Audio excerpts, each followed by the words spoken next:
everyone. Today we have our another new episode and we will discuss on post-COVID economic growth. We just want to share a good news with our audience. World Talent Economy Forum. We run a seminar on talent economy and industrial research. We collaborate with Asanullah University. You call it's MIT of South Asia, and we bring in 100 entrepreneurs. You can see our social media post, the VC and vice chancellors and all of the deans of 8 different departments. They join together and we collaborate together, and we're launching our research, innovations, entrepreneurship, talent economy lab. So hopefully your advice, your guideline will uplift more youth community from the emerging economy, and we can take more actions and we can bring more progress for human developments. Today's our topic is post-COVID economic growth, which is very important for World Talent Economy Forum. We have our world famous speaker, Mr. James Eid and Mr. David Smith. First, I would like to give chance Mr. James Eid. Well, Sharif, thank you for the opportunity to speak, but I've learned from past experience that it's better if David sets the table and then I comment on what he says. So I'd defer to David and let him speak first, if you don't mind. Thank you. Mr. David Smith. That's unfair. My mind was set to follow you, but that's fine. Thank you. The post-COVID economic growth is real interesting, and there are actually some very good statistics that I was beginning to put in a PowerPoint slide, and I'll do that later on, that we can use. But if you begin to look at some of the impact, we know that it dramatically changed the world, and it's changed it in a way that I don't believe is going to be going back to where we were before. And we're going to see that really change a lot with how we're doing. We know as we look at it that every sector almost had a significant downslide during the pandemic. And there's still some aftershocks of that going on. We see some vectors, particularly like the service industry, where, I just don't see it getting back to where it was before the COVID pandemic. And we see there is some boost to productivity growth, which is kind of a microeconomic silver lining of COVID. We also see that the acceleration to a digital world with things like telehealth, the amount of remote work, the amount of remote meetings and software tremendously changing. And we also saw that with the lockdowns, the social distancing, it forced consumers and firms to really push towards the digital channels, even for services that before then the forecasts were they're going to be extremely far out there. Some of the real negative points, though, as we look at it, is its impact on global manufacturing, its impacts on logistics, getting parts different places, getting raw material, getting finished products there. And we see how that really has set the stage for some huge changes going forward. I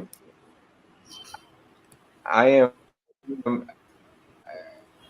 really it's going to take a couple of more years for us to actually get the benefits for it. Before the pandemic, the world was headed on a path where a couple of very large countries dominated manufacturing, and local manufacturing was drying up around the world. What we have seen as a result of COVID is that the requirements for local manufacturing has become well known again. And we're seeing more and more local manufacturing being reestablished globally. Now, the challenge with that one is from the time you say, I want to start a new factory, to getting the factory equipped, qualified, and the materials there to get output is typically 4 to 5 years. So we're just now beginning to see this local manufacturing coming back online, which is going to result, I believe, in an uptick of economic growth for those regions. Those are coming back into increased employment, the ability to go and do a lot more in it. But that the service industry is the one that is way far behind, and we're seeing a lot of the others there. I'm going to pull up a chart later on that kind of talks about this, but we have to understand that we're looking at an economic place where almost every country in the world, uh, even those that did not do lockdowns, had really tremendous plunges in the economic capabilities of the country. And, a lot of people blame the lockdowns, but you look at countries like Sweden, which didn't do a lockdown, their economy suffered pretty severely. And so I think it really was the uncertainty, the fear of catching the virus, the amount of deaths. The amount of deaths during COVID really helped us reset part of our view of looking forward. COVID actually caused a downtick in life expectancies because of the number of deaths there. And the financial crisis around COVID was 3 times as bad as the 2008 financial meltdown, but it was not quite as bad as Great Depression in the 30s, where it was like a 4 or 5 year period then. And it really was a worse downturn since any of them from the Great Depression. And in some sense, the price, but in many parts of the world, the numbers are coming down, but not everywhere. For example, in India, the numbers are still going up. In Brazil, the numbers are still going up on the economic damage. And they're going to be recovering, but they're just recovering slowly, more slowly than the rest of us. So we're not out of the woods yet on this economic recovery from COVID, uh, but it probably will not be as bad as we've seen before. And we're in much better shape. Our pharmaceutical industry has changed their model tremendously. The healthcare system has changed their model tremendously.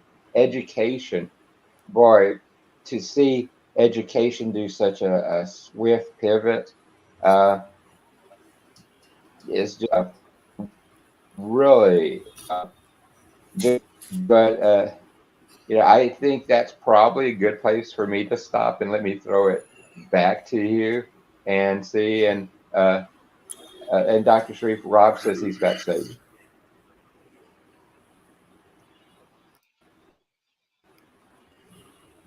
Yeah.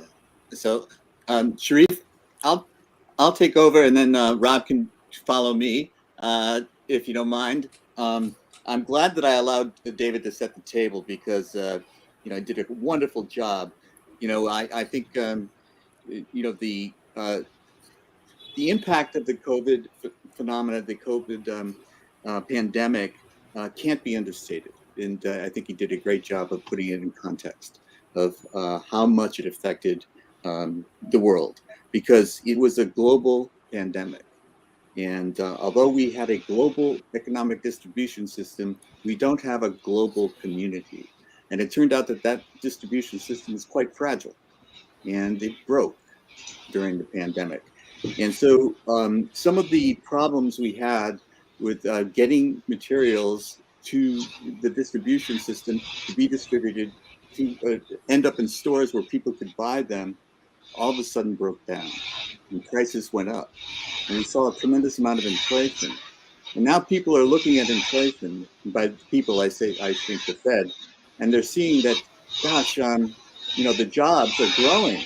Oh my goodness, the economy is overheated. No, the economy is not overheated. The economy is recovering. And what happened was prices went up because we couldn't distribute products to people and they cost more. This was a global phenomenon. You know, you look at the job numbers in the United States, and it doesn't say anything about what's going on in the UK, and they're suffering the same way. You know, it is a global phenomenon that has happened. And what is happening is, as David pointed out, is a global recovery. And it's different in different places, but generally speaking, it's a positive sign. And we see in the United States that jobs are flourishing, you know, and it's a great sign for the economy. Now, he also mentioned that manufacturing is coming back more locally. I see this particularly in the semiconductor industry. I'm out here in Silicon Valley, and you know, this is a matter of national defense. So they're going to manufacture semiconductors here, because one of the things that we had happen in the last few decades is that CEOs got massive pay raises for shipping jobs overseas. And this was reflected in their stock prices because, hey, you know, the jobs were performed at a lower cost and prices were lower. And so CEOs got paid. And everybody was happy with this. But now we find out that, geez, we couldn't produce anything. Like the first responders, you know, needed protective gear. And we don't make them anymore. You know, so all of a sudden we're going, oh, how do we get this stuff? And we're dependent upon someone else shipping it to us. And so now we're thinking, gosh, we've got to be better prepared to make stuff by ourselves. And this is also a global phenomenon. People are starting to think, you know, local might be better. But I think there's a happy medium, that local production of certain things is definitely to be encouraged. And I think the mindset is changing. It's not shipping it overseas to the lowest cost, so much as, you know, what makes sense for societies, not just our own society, but the global society, the global community that we find ourselves in. But I'm encouraged by the recovery. I'm encouraged that people are working together, and David outlined what's going on in healthcare. But I would, you know, mention one other thing that was a factor, is because all our meetings went online, my meetings anyways, and I think most people that I talked to, you know, we lost the human contact. You know, we use software to communicate overseas, and we had business meetings, and so we didn't have travel, we didn't have all of those types of expenses, and we all thought at the first, this is great, you know. But as time went on, you know, you don't have those kind of before meetings, after meetings that you normally had when you were in person, where ideas really percolated and were brought up and were really kind of hashed out. When, you know, you go into the meeting, you have a formal meeting, but all of this other stuff that went along with it kind of disappeared. And this brainstorming, the cost, and we couldn't put a price tag on it, but it is a cost. And the other thing that I noticed in my personal history was I went out of my way to go to a physical meeting one time, and I found out that I felt better being around other people and talking to them and seeing their responses to what I said or to what someone else said, and just the human contact, kind of an essential ingredient that we were missing. But I do think that we're on a good trajectory for recovery, but it's still a lot of lessons to be learned. Not all of them have been learned that need to be learned, and we're still struggling. There's no doubt about this. This is not something that is all just peaches and cream. You know, there are still struggles, still things to overcome. And I think if we pull our oars in the same direction, we'll have a better chance than if we are stuck with old grudges, old skirmishes, and old fights that no longer have any real purpose behind them. That the reason we're arguing with each other, we've forgotten why. And it's better to cooperate than to compete in some instances. Not all, but in some. And we've got to learn those lessons. Because when the global distribution system broke down, it took a global effort to put it back together. Thanks, Sharif.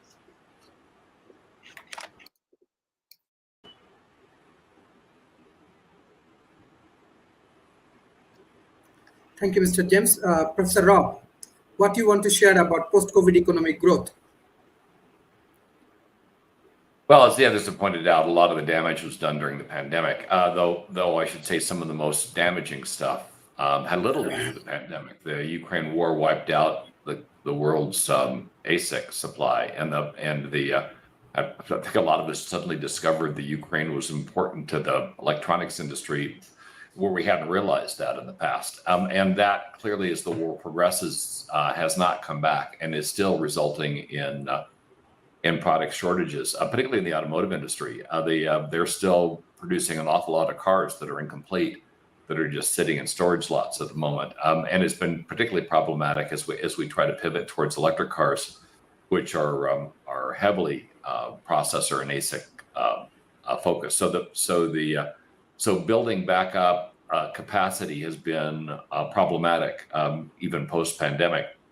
And of course, much of the world's manufacturing capability was in China, and China was aggressive in terms of their shutdowns, and we lost a lot of that manufacturing capability for a long period of time.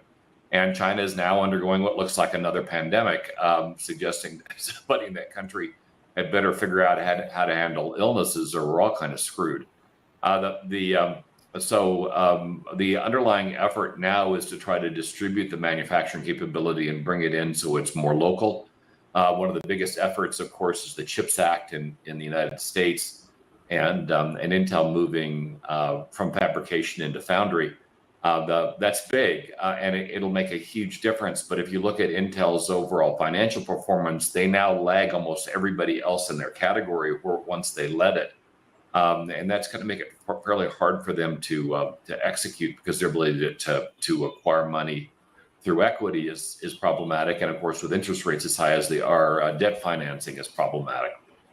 So it's going to make execution a lot harder than we thought. In any case, it doesn't look like we're going to have the capacity online much before 2025, if then, and it's likely going to slip out to 2026 or 2027. So that problem isn't going to get addressed, at least near term. The high prices, as has been pointed out, is a result of an imbalance between demand and supply. The U.S. Fed and other and there are similar organizations in other countries have been raising interest rates to reduce the demand side of the equation. In other words, if something is more expensive, then people don't buy it. At least that's the theory, and in the hope that would stop it. But it stopped the inflation. But it's a bad lever. Because when you raise interest rates, it stops development, it stops expansion, it really stops the kinds of things you need to do to grow an economy, and yet that's the only lever they kind of have. At least for a near term or an immediate remedy. If you want to build up supply, as I pointed out, where you have to create more manufacturing capacity, that takes years and sometimes decades. And given the recent dam break in Ukraine, it's going to be a while before that country comes back as a producing entity. That dam did a lot of damage to the country. Pretty much took a good chunk of the country right off the map. Now it's recoverable, but it just is going to take time. Flood damage, as we've seen here in the States, is pretty hard to recover from, because the existing buildings pretty much have to be leveled and then rebuilt to avoid the problems with mold and the kind of foundational degradation that occurs when you have massive amounts of water circulating around buildings that weren't designed for it. The problem with economic recovery is a lot of the issues that have caused the economic problems aren't fixable near term. They're going to take a while. Now, on the technology side, we had a wonderful gift in terms of generative AI. Generative AI has shot activity through the roof, but it's being mitigated somewhat by the cost of capital, because how do you expand to cover this without sacrificing something else? And so you're seeing companies make hard choices between developing generative AI and doing something else, and so it's a trade-off at the moment. It's not a pure gain. Having said that, I've noticed a lot of people that have moved away from Silicon Valley during the pandemic are now moving back, because that's where the jobs are and that's where the engagement is. And as James pointed out, when you're developing something new that requires a lot of people to work on it at once, there's still nothing like being in person. All the efforts to use a video conferencing to bridge this particular gap fell short, largely because the video conferencing companies still don't get that they need to do all of the things necessary to make video conferencing replace in-person meetings, not cherry pick a few items that you want to do. And the issues with regard to video conferencing really have to do with the things that happen around a meeting. In other words, the side conversations, the social gatherings that occur afterwards. We have the capability of developing things that would mitigate them. Video games in and of themselves show a possible way for teams to have social gatherings virtually, but none of the firms that develop these products have tried to integrate any of those methodologies to create a more holistic solution for a non-in-person gathering. And now, unlike James, I'm not a fan of in-person meetings. That's only because the last couple of times I've gone to them, I've come back sick. I just got over one of the worst viruses I've ever had. Wasn't COVID, wasn't the flu. It's something else that's going around, and it pretty much just kicked my butt. Again, because I left home. If I just stayed home and hadn't gone on a business trip, I probably wouldn't have gotten the illness. And if anything, this being isolated from being sick for a long period of time has seemed to make it that when I do get sick, it tends to be a lot more violent than I remember, which I think for me is problematic as I get older.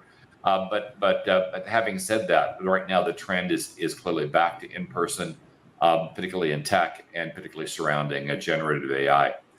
We have some new technologies coming in that may change that dynamic. The new head-mounted display from Apple is showing some promise because they've addressed one of the problems, though not all of them. One of the problems being eye contact when it comes to virtual meetings. And particularly with metaverse like headgear, the problem is you look kind of weird wearing it. And so they've got technology that looks like it would be able to address that. But that product's not going to be released until 2024, and it probably will take at least 3 years for it to mature. So again, kind of out over the immediate horizon in terms of having a direct impact on remote meetings. And by the time it hits, a lot of us will probably be back to in-person meetings because the alternative just hasn't worked out as well. So in the end, a lot of the economic pressures that are keeping the economy uneven at the moment remain, and until they're alleviated, we're going to continue to have supply problems. And as we have supply problems, that creates a demand-supply imbalance and high prices. So I expect before the end of the decade we'll be clear of this. The question is when. It looks like the real window for full recovery is going to fall within the 2025 to 2027 timeframe right now. But a lot's going to depend on what happens to Ukraine, how far off the rails Russia goes, whether China attacks Taiwan. Any of those things could throw a huge curveball into this mess, particularly if China goes after Taiwan, because that would eliminate two of the biggest semiconductor processing sites, manufacturing sites on the planet, and a massive amount of our electronics manufacturing capacity would evaporate. And even South Korea may be affected if the war becomes widespread, which would take out even more of our capacity and create greater problems. And don't forget, some of this capacity and some of these parts go into weapons productions, which would have an adverse impact on the countries that don't have that manufacturing, by the way, includes the U.S., that don't have adequate manufacturing capacity in country. So we've got some concerns going forward, but if nothing changes, it looks like we'll be pretty much clear of this in the 2025 to 2027 timeframe. If China hits Taiwan or Russia goes farther off the rails, I can't predict a timeline. It's going to depend on what happens. Now pass to Hugh.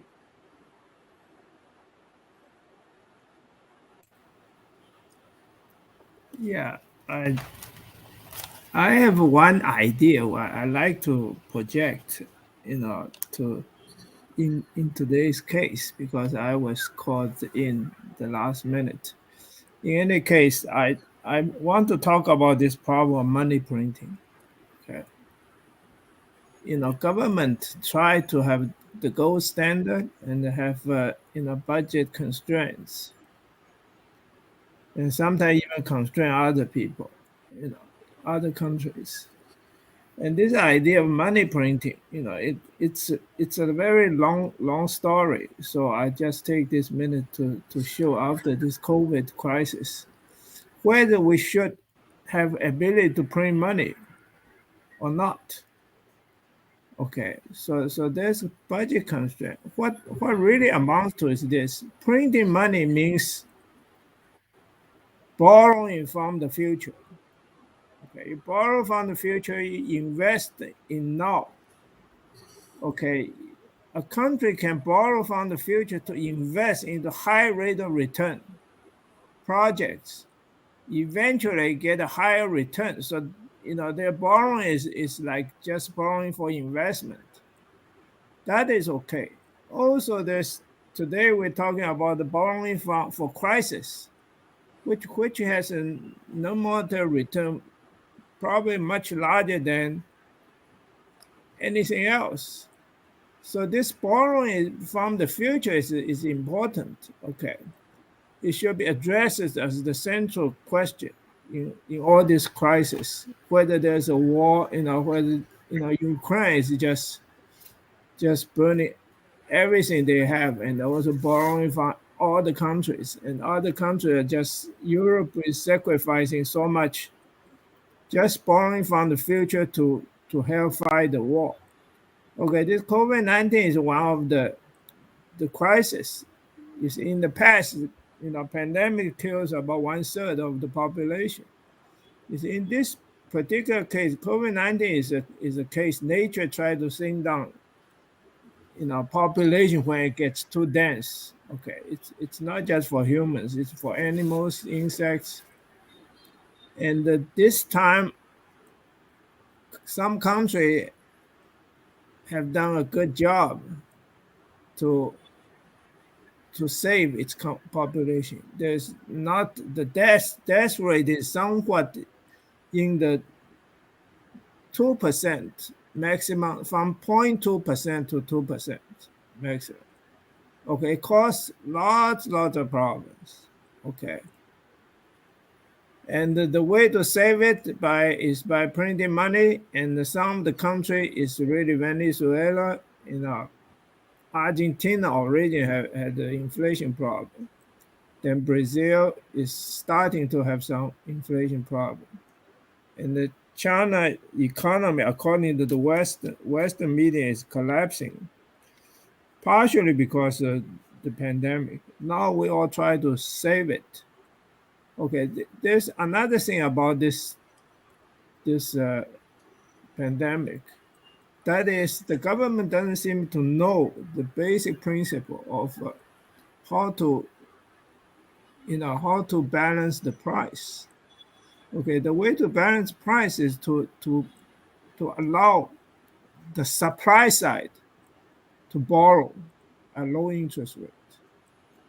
Okay, so they will increase the supply. When the supply increases, the price reduces. Okay, there doesn't seem to be any understanding. There are a lot of understanding, but there's not a single complete understanding of the entire relationship of the economy. At least I've been talking to the government, and I don't see somebody like Paul Krugman could be one of those who have some idea, okay, of the central points. But the central point is not everything. You have to know the whole thing. Okay, the whole thing is you need to increase the supply curve. When the supply curve moves up, the price moves down. Okay, so all these things are not done. Okay, they don't know how to invest. So today, government printing money is not a good idea. Okay, the best thing they can do is just printing a lot of money, distribute freely. The helicopter ban, go on helicopters, throw it, allow people to just take it. Okay, so this money printing is really a very important element, important tool. borrowing from the future is important too. But if you borrow a lot from the future and then invest in a low rate of return, then you come back with a situation of inflation or other thing. And also, you see, the story is really quite long. You see, because inflation, the way to take care of inflation is not by causing a recession. Okay, it is all right to increase interest rates, but the correct way to increase inflation will come. Okay, inflation, when you have prices like oil, there's a shortage of oil, you got to inflate the price of oil so people will buy less oil. So there is a reason for inflation. The inflation naturally needed for price adjustment. Okay, some prices need to be higher, some resource become scarce, so it require to be higher. Some prices manufactured goods can lower its prices, because the efficiency in manufacturing them. So there is a need for inflation. So the inflation also help discourage idle money. So inflation should be there. Okay, I have recommended to Federal Reserve. I said do not, you don't need to be so strict to have a 2% inflation target. You can have 2 to 4%. That's good enough because you need some inflation to discourage idle money. Okay, you don't want the inflation to go negative. The it becomes very difficult to manage. You borrow some money and you get more money. It's not a constraint. It's not a It does not fit into the logical process of. So inflation. How do we solve inflation? I say it here. Okay, nobody in the world know this. Okay, nobody in history seem to really figure this one out. The way to do it is by devaluation. Okay, when your inflation is very high, you cannot compete with your neighboring country. You got to devalue your currency. You have to. Okay. And this may cause even more inflation. But regardless of what, to keep the price balanced, you got to revalue. That is the only logical way. So this leads to another argument. That is, today, you want to devalue, you got to devalue against some kind of currency. Okay, the whole world can devalue against the U.S. dollar, but the United States cannot devalue it against U.S. dollar. So there has to be a standard. Okay, so Trump, I know him because I want to. Usually I contact politicians. I want to have them help me. It's not really just endorsement. It's just try to to do something in the direction of knowledge. So he's the only one figure out we need to have the gold standard. We need to revise the gold standard. United States cannot provide international currency. For one thing, the U.S. will print so much money that eventually we're under, hold hostage by the by the foreign debt it has.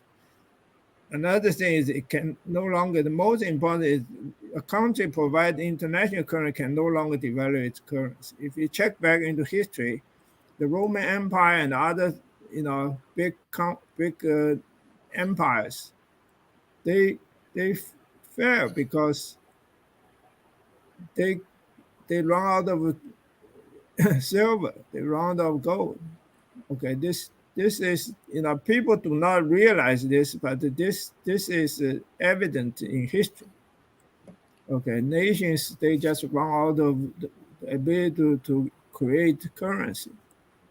So this gold standard is necessary, and this leads to another even, to me more important thing is I invent the money. I invent integer gold. Okay, I want the numbers, integers from minus to infinity to represent money. Okay, the reason is if people here probably have written books. Okay, if you want to publish a book, you have to pay $150 to ISBN borrowers to buy $150 book number. Okay, the book number is worth about $200, which is exactly equivalent to you're buying an integer for $200. So basically, integers, once people realize, the need for permanence and infinity, then they will realize integers are very valuable. Okay, it's the most valuable commodity which has been discovered by me. You see.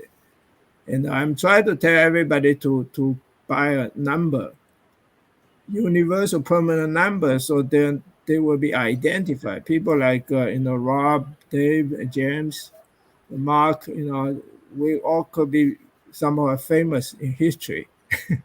We want people to remember us. David Smith, I'm sure nobody's going to remember your name because there's so many of you.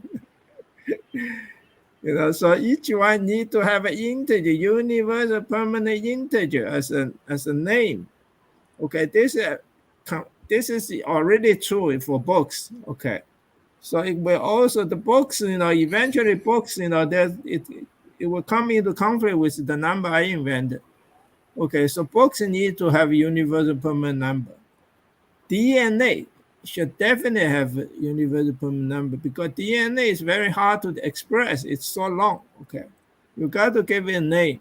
Okay, so I've figured out all this, and also I say that this is a very long story, but Thank you, young Mr. Ching. people can go Thank you. figure it out, gradually. Thank you. Okay, thank Mr. you. Markley. Thank you. Mr. Markley. Mr. Markley, are you with me? Mark? I don't know. Mr. James. Basically, that World Talent Economy Forum, we are developing talent economy, industrial research, business incubations in Ahsanullah University with 100 startup. So how you want to advise for these young entrepreneurs in this post-COVID situation? We have a lot of challenge. We have electricity problem. We have money inflation issues. We have war-related, like Ukraine and Russia war create a problem. The big countries, they never think about the emerging economy. That is our challenge. How we can survive? What is the advice for the entrepreneurs, for the brilliant mind, for the young people? Well, Sharif, thank you for that question. It's a really enormous question, and I don't presume to have the answers for it. I do think that, based on what we just heard, there's no question the United States exports inflation. And, I do think that there's I've been beating the Fed up for raising interest rates when we really need to encourage supply.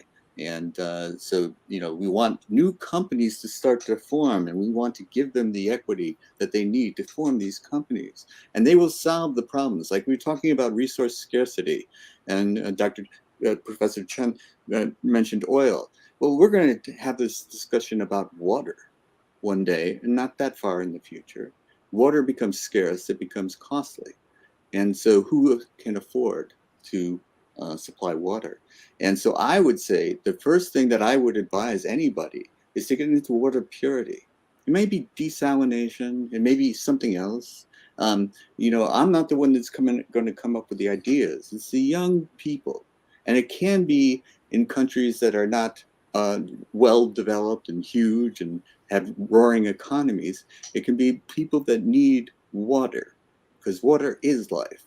And so if you have a way of creating water from seawater, or collecting water or purifying water, that, because part of what we've done since the dawn of the industrial age is poison water. We poison the air, we poison water, but to clean it so that it's consumable, that may be one of the answers to your question, Sharif. But I think about that. Think about, go back to, what do we need to live? And how can I provide that? How can I do this differently than we've done it in the past? And these are when the ideas start to gestate in your mind. And then you rub elbows with other people and you talk about it. And you try to throw out those ideas and see if there's any resonance. And certainly you don't just talk about it with somebody you meet over coffee. You know, you talk about it with someone who's a mentor, perhaps, someone who knows, who's been through the grind of starting their own business. Get some advice. And get some advice on how to start solving the real problems that right now are current and are foreseeable in the future. Thanks, Sharif. Thank you. Mr. David Smith. Well, Sharif, thank you so much. Would you mind bringing the slides up? This is what I had mentioned earlier when we were talking, is that when you look at the numbers going forward, and this is looking at some of the developed countries, where you see that we were going along pretty much on an even though up and down trend, the impact of COVID was very sharp and very hit. And you can see that the UK actually was hit the hardest in this, behind the EU, and then the United States and Japan. So the impact of the measurable GDP growth in advanced economies was fairly significant during the COVID. And part of what Hugh said kind of fits into this as well, and what James said. But you can see it's beginning to rebound, and there's still a place. I agree with kind of what Rob said there, in that I do not expect to see full recovery coming our way for another probably 2 years, which is, I think, what Rob said as well. And part of it's a lag in human capital, part of it's a lag of startup time.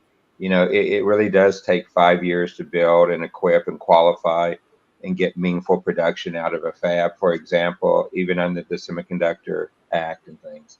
So you're seeing that going. But the other one that is interesting here is,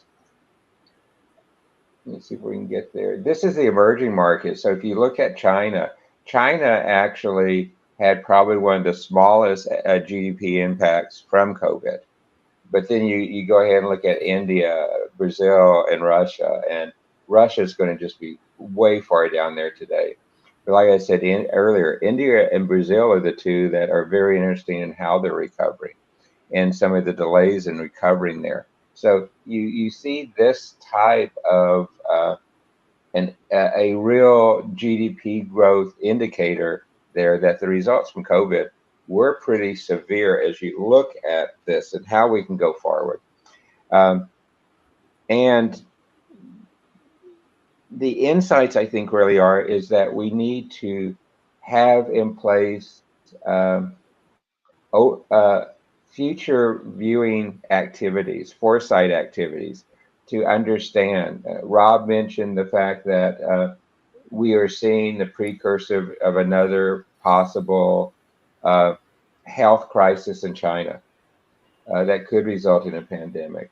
We're seeing impacts of many different things, of very severe flu that Rob unfortunately was impacted by as well. And we're seeing that really many places in the world.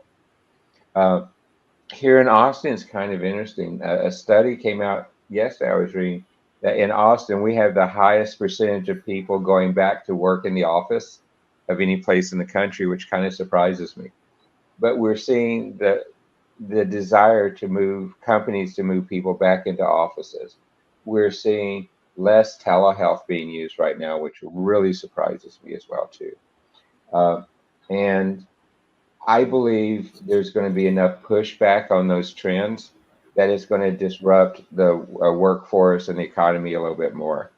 I can tell you there's whole movements, even in my neighborhoods here, of people telling the companies, we will not come back to work.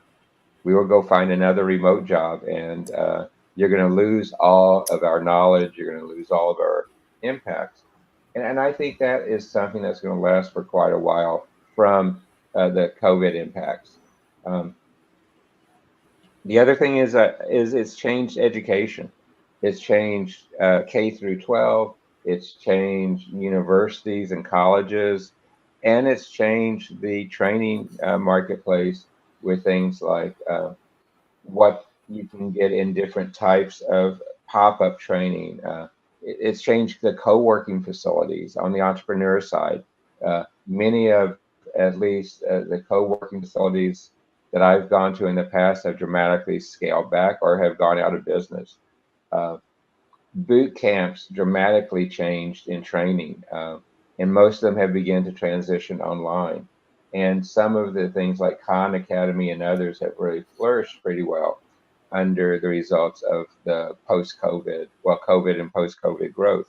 So you have these other trends that are there working and going forward with, but I think we're seeing positive movements towards a economic growth window. The microeconomics view there is totally appropriate going forward, but it's going to take some work. We're still fragile. Supply chain, very fragile. Logistics, very fragile. The two volcano eruptions that have diverted some of airplane paths and shipments are there. Yes, the war in Ukraine, the dam burst is going to have effects for over a decade going forward because that. If we do see a Taiwan, China, bets are off for an economic recovery. Bets are off. And we'll see how that goes. But we're at a fragile point of history right now. And we are making progress, but there's still a way to go. So, Sharif, thank you. Thank you. Mr. Rob. Well, we kind of covered it. I'm not sure where else I can go. We're kind of in somewhat consensus that recovery is probably in the 2025, 2027 window, depending on what happens with the rest of the world and the troubles involved with both Russia and China kind of disrupting the mess. Hugh was correct that printing money wouldn't solve any problems. It would actually create bigger issues with regard to inflation and would be equally problematic. It does kind of point to the idea that in dealing with world economic issues, that the World Bank and other global organizations just don't seem to be quite as well equipped as they should be to handle these problems globally. And interesting thoughts with regard to whether the US dollar should be the global standard in terms of currency or not. Certainly China's against, though it's benefited the US substantially over the years since that's been in place. So I really don't have much to add. So rather than just taking up a whole heck of a lot of time, I'll go ahead and pass it to Hugh unless there's a particular question you wanted answered.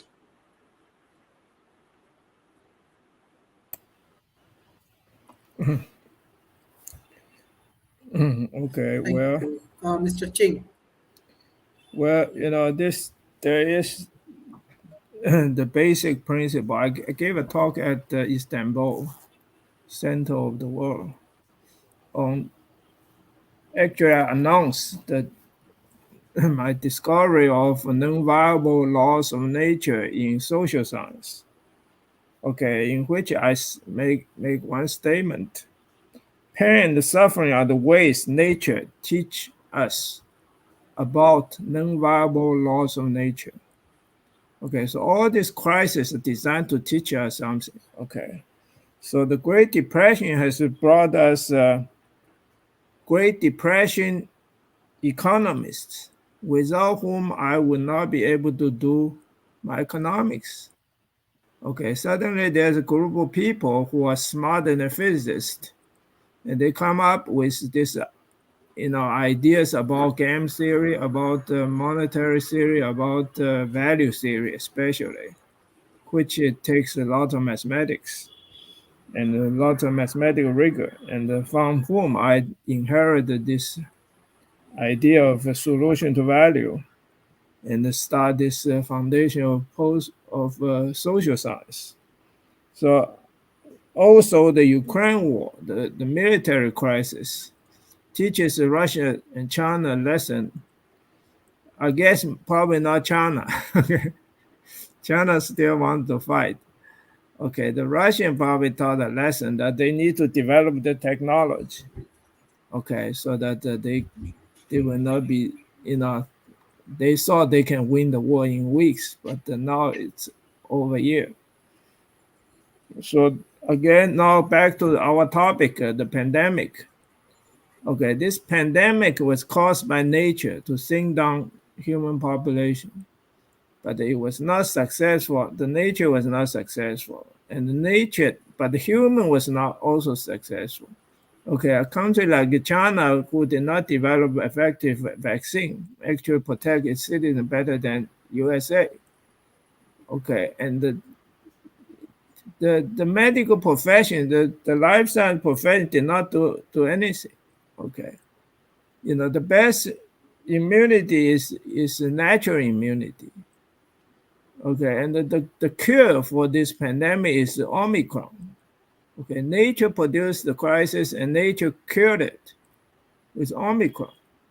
You see, without Omicron, we all be in trouble. You see, I got Omicron almost every month because I go dancing. Okay, the more Omicron I get, the more immunity I have. The only problem is now I used to only need to improve my stamina. Okay, I keep dancing, I get stronger and stronger. But after the pandemic, I have to take care of both pandemic and the immunity, both the stamina and the immunity. So I got double burden for my body. I have to, when your immunity goes up, your stamina goes down. Okay, you cannot take care of both. So it's a double job, but that's right. That's okay because nature really needs a lot of immunity because all the problems are caused by inflammation. The immunity will take care of inflammation, regardless of what type. So what I'm leading to is that I have lots of difficulty communicate with people in life science. The reason is they are working on experiments, lots of experiments, lots of data. Unfortunately, you need to relay all this data in order to come to a final result. Okay, just like in social science. Social science are 50 variables. So you relay 50 variables, you come to a price. Okay, mathematically, rigorously. But in life science, there are 500 variables. To come to a final result is it's very difficult. So nobody attempt in life science. They ignore all my suggestions about logical life science. Okay, today we have experimental life science. They do lots of experiments, but you cannot tell if the food you eat today would how it will affect you. Okay, another drug test, they keep telling us that they have drug tests, but there's no such thing as drug test. It cannot be conclusive because DNA is designed to last permanently. So, what we need some logical training for the life scientists to really get into this very complex field. And the last thing they think about is go study some philosophy, so study some logic. Okay, and here I am trying to I already probably stop talking to them, because it's more difficult than social science. I have lots of problem talking to business people or social science. So the life science is almost impossible to communicate. So again, I will say, post-COVID, we need to learn the lesson of this crisis. Okay, life science is not effective, while the media still keep telling us how great it is. But I do not see it, and they verify my own judgment based on logic that we do not realize the difficulty of life science. So the idea, you see, the new science I'm proposing is there's two parts to this new life science. One part is the theoretical foundation, which is very difficult, which is really programming and the documentation of DNA. That part is we're very far away from that. But there another part which is what we should be attacking right now is the user friendliness of our body. See, our body is very easy to manage. Okay, it's created without documentation, so we don't need to, kids, baby born, they already everything's working. Okay, but we need to get a lot of wisdom to understand how we sustain life. Like our people here, we are old people. We need to use our mind, strategy and how to do this. Take a lot of thinking. We need to do lots of this type of manual writing. We need to write the user's manual for the human body. So I would recommend the life scientists should start on this, and they shy away from this. They don't want to talk about falling down. Okay, 50% of the people die because of falling down. Okay, just recently, because my suggestion is they give some contract money to somebody who studied falling down. Okay, so this is the problem. And also another thing about China. Okay, I'm a Chinese. Okay, my family is 3,000 years old in China. Then 17 houses. You check. Okay, it's a national designated tourist attraction. You have to pay $10 to get in. Okay, I don't need to pay. Okay, the problem with China is, I need to say this as much as possible from now on. Okay, because Rob is right. Okay, there's some problem with these people. They're going to fight the war. Okay, if necessary. So what really the West need to do with the Chinese is to raise their cultural level. China has such an old history and is burdened down so much completely by its culture. Okay, just do things the old way. The old way is just at the animalistic state. Okay, you need to advance it, so you need to understand religion, understand science. Bertrand Russell, China lacks, different from West is religion and science. First, get religion, and science is extension of religion, changing from divine law to laws of nature. Okay, then we advance into social science, life science. Okay, so that would totally wipe out all this capitalism, communism. You see, these people, who design capitalism and communism, they don't understand mathematics. Okay, so they are doing something in a very vague fashion. It's not mathematical. It's not total lack of rigor, especially Karl Marx. Okay, he wants to plan economy. I have the solution for planning. Okay, he's nowhere near there. Okay, so you want to plan, you plan partially. It's worse than no plan at all. Okay, so this guys, the way to plan is this. You see, anytime future expectation changes, you got to change your plan. Okay, you can no longer, stick to one plan. You got to, continuously changing this plan. Okay, so it's a time variant. Price is a time variant. You got to plan decision or time variant. These things need to be continually monitored, continue change. So this communism has no idea that they need to do that. Okay, they cannot have a 5-year, 10-year plan. So basically, we need to talk to China, but the way to talk China is not so easy because she is the target for everybody to attack by the West. But behind him, there's a bunch of old communists who they capture China. So they are the people who need to talk to. So therefore, it must be a philosophical discussion. It must be a thinking process on the whole side. Thank you. Debate this thing out. Okay, thank you for. Thank you. Mr. Martley, what you want to discuss as a concluding remarks for today?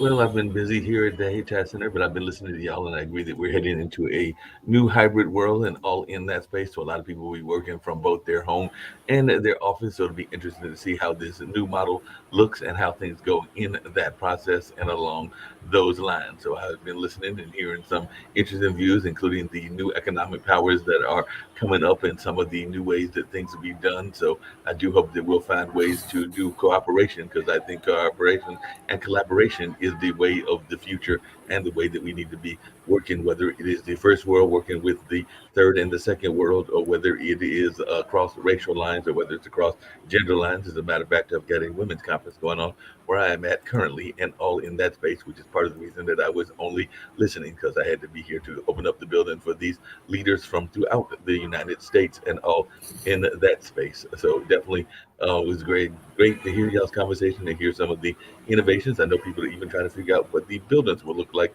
because some people are trying to figure out whether they will be able to have their buildings have newer uses and all in that way, since we've got new folks that are doing things in that line. And a lot of these buildings are now empty and they have to find new uses for them. So that'll be interesting to see how that goes and along those lines. But I was listening, and I'll definitely go back. I hope others will too, and join in those chats and all in that space. So definitely that is something that is happening. So definitely amazing and great, and we look forward to finding ways that people can cooperate. Thank you. Mr. David Smith, what's your concluding remarks?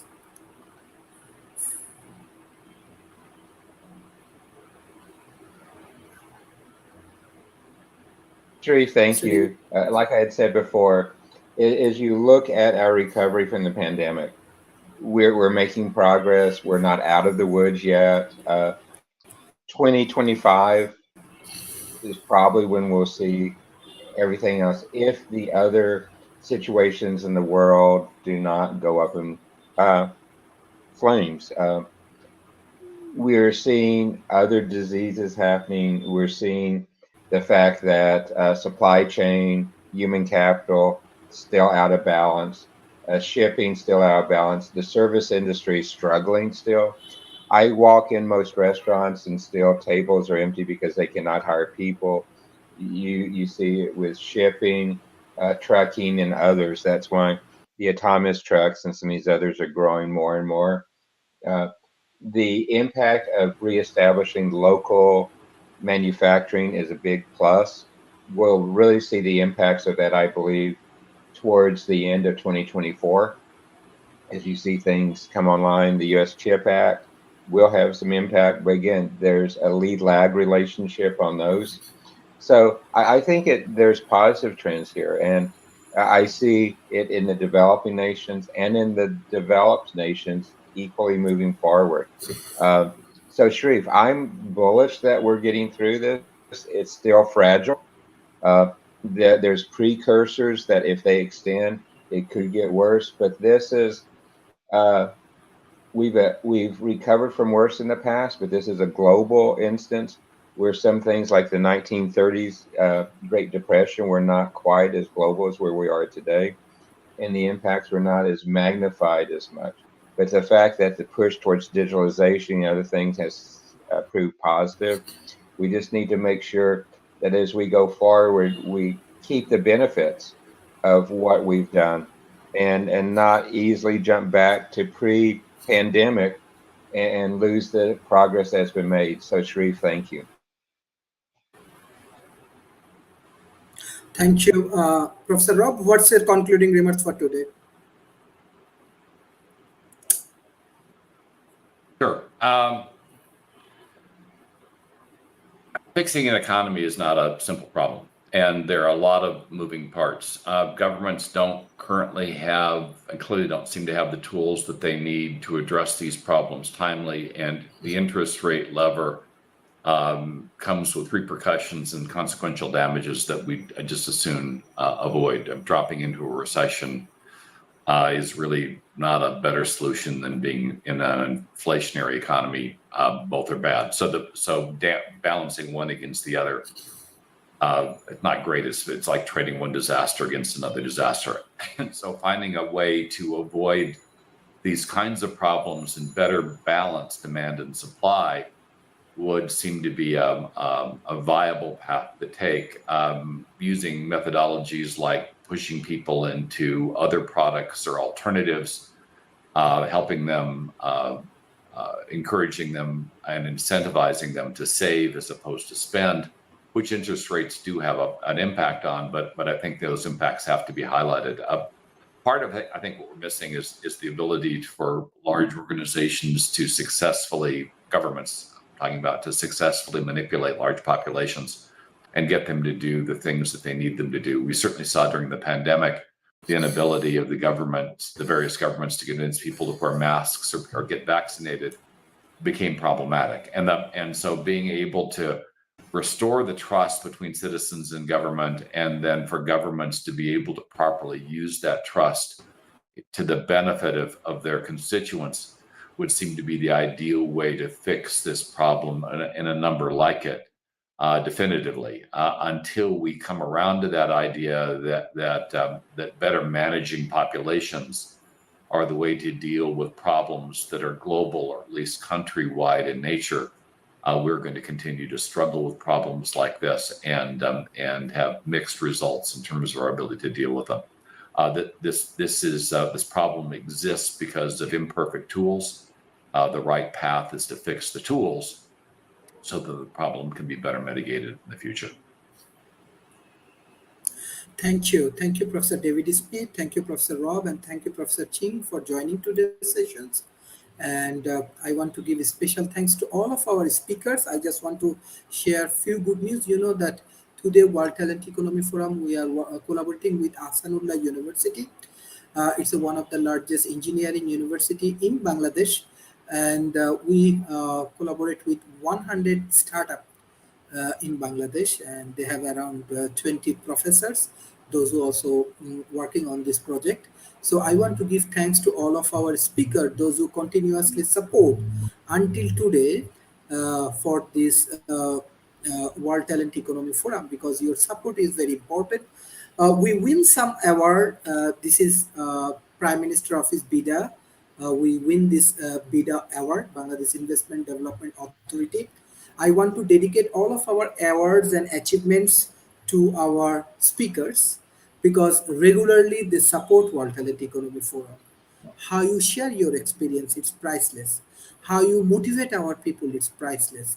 How you convince the emerging economy with your knowledge and with your strategy, it's priceless. Besides that, this is another award from the newspaper. Definitely, I want to dedicate all of my awards and achievements to our speakers, to our audience. And this is our another awards, and maybe this is big. And I want to dedicate all of our achievements to Mr. Rob. From day one, you are supporting my projects, our projects. Mr. David Smith, I know there are many tough times, but you regularly join. Mr. Ching, I know in many times you actually convinced me.